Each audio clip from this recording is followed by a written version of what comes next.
My favorite restorative pose with an abundance of props. There are several ways to set this up. Here I used 3 blocks, but with the right kind of chair, you can also use the back of the seat. When you put the chair upside down on the floor, it will make an incline that will support your bolster. The blocks are set up as follows. 2 blocks next to each other at the head end of the bolster, and a third one at middle height to support the incline of the bolster that will go on top. Make sure that the end of the bolster is resting on the blocks and that there's no overhang, because you don't want your head to tilt back when you lie down later. Place the folded headrest blanket at the head end of the bolster. You can also place a folded blanket at the bottom of the bolster, since the floor might start to feel quite hard after having been in the pose for a while. Make sure you have a belt, bolsters, or another form of leg support nearby, another blanket, and eye pillows if you'd like to use them. If you're using a belt, make sure that it's fastened in the right way so it doesn't slip. If your ankles feel uncomfortable, especially when your knees stay up, you can wrap a small towel around your feet to reduce the angle at the ankle. Bring the belt around your waist and knees and lower legs. With 4 blocks, you can also create an incline on both sides to support the legs. Now come to sit at the bottom of the bolster, with your buttocks against the bolster so that the lower back will be fully supported as you bring yourself down. Place your feet together and not too close to your body. Allow your knees to open out to the side. You can rest them in the belt if you're using the belt, and this can work well if your hips aren't very open like mine. If your knees move further apart and the belt slides, you can use other support like bolsters, blocks, or blankets. Make sure that the inside of your leg also feels soft and relaxed, so don't bring the knees too far apart. Allow your elbows to rest on something. In my case, they can rest on the bolsters, but you can also use a blanket. You can cover yourself with one, bringing the left side of the blanket underneath your left arm with your right hand, and the right side of the blanket underneath the right arm with the left hand. And when you do this snugly enough, your arms will be able to rest in the blanket. And you will have a cover as well. You can use eye pillows on your eyes, breastbone, and in your hands, whichever you prefer.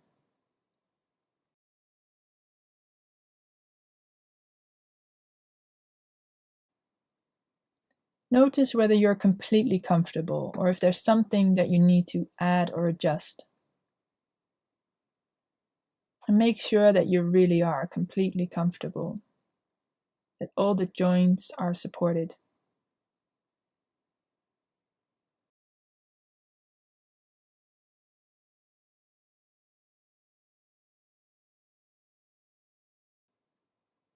Now, as you have arrived in your pose and are totally comfortable, just be there and notice the movement of your breath. The rising sensation on the inhale and the falling sensation on the exhale. Feel supported by the bolsters and blankets and allow yourself to release into them a little bit more with every exhale.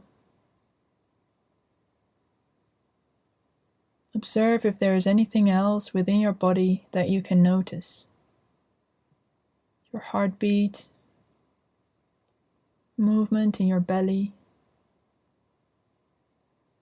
Don't focus too much on the sensations, but observe them as if you're touching them gently with a feather, after which you leave it be.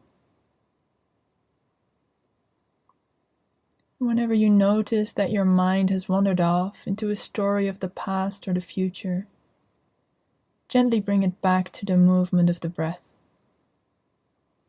It doesn't matter how often. That's the practice, which will bring you back to this present moment.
Slowly push yourself with the support of your hands and arms to a seated position.